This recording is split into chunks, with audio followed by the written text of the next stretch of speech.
তোমরা কেন রেকর্ড করো আমি জানি না।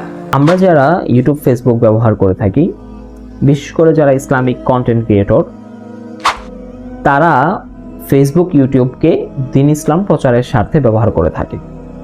অনেক ক্ষেত্রে আমরা কোনো একজন দ্বীন প্রচারকের ভুল ত্রুটিকে দ্বীন প্রচারের স্বার্থে ব্যবহার করে থাকি, যেটা দ্বীন ইসলামের জন্য ক্ষতিকর।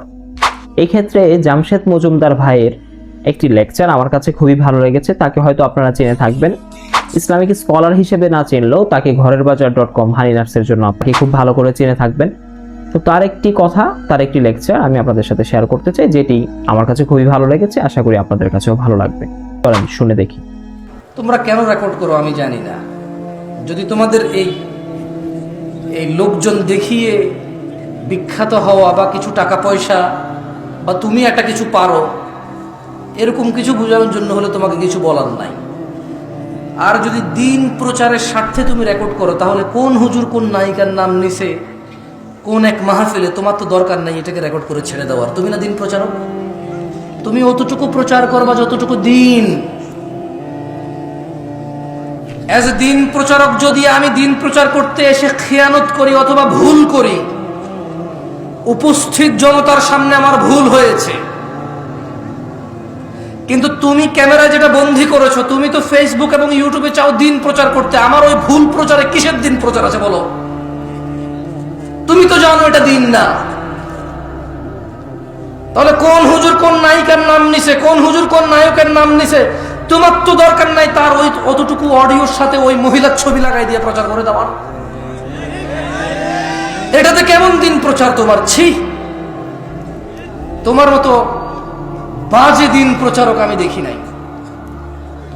ওই লোক যে প্রতিদিন মাহফিল করে, ওই লোক যে প্রতিদিন ঘন্টা কথা বলে, 2 ঘন্টা কথা বলে, ওই লোক যে ঠিক মতো ঘুমাইতে পারে না, খাইতে পারে না, নিজের স্ত্রী সন্তানের দেখা পায় না মাহফিলের সিজনে, ওর কতটুকু মস্তিষ্ক শান্ত বা কতটুকু মস্তিষ্ক অশান্ত, শারীরিক কি কন্ডিশন, অথবা কথা বলতে গিয়ে যদি সে কারো সৌন্দর্য উদাহরণ দিতে গিয়ে যদি সেটা ভুল উদাহরণ দেয়, যদি একটা অগ্রহণযোগ্য উদাহরণ দেয়, যদি একটা অসুন্দর উদাহরণ দেয়, তোমার কি এমন, তুমি কি এমন দিন প্রচারক হয়েছো যে ওর অতটুকু অংশকে কাট করে প্রচার করে দিবার বলবো দিন প্রচার করতেছো?